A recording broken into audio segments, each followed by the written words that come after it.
Imagine a wave nearly invisible in the deep ocean, yet traveling at 800 kilometers an hour, the speed of a jet plane.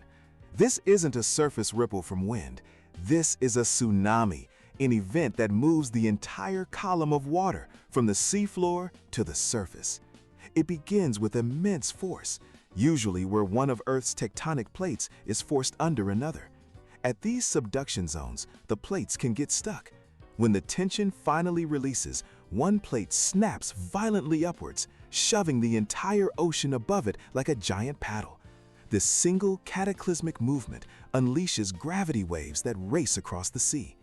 Out in the open ocean, the wave itself might be less than a meter high. A ship could pass right over it, and its crew would notice nothing. But as this energy approaches land, a terrifying transformation begins. Friction with the shallowing seafloor grabs at the bottom of the wave, slowing it down. But the colossal energy and water traveling behind it have nowhere to go but up. The water begins to pile on top of itself in a process called shoaling. That meter-high swell can suddenly surge into a 30-meter wall of turbulent water. It doesn't look like a clean, curling surfer's wave. It appears as a rapidly rising tide or a churning wall of destruction. There are warnings if you know what to look for. The first is often the earthquake itself, strong, prolonged ground shaking.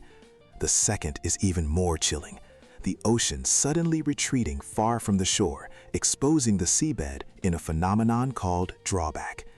If you see this, that is your final cue. Run. Don't hesitate. Head for high ground, as far inland as possible. A tsunami isn't a single event, it's a series of waves, and the first may not be the largest.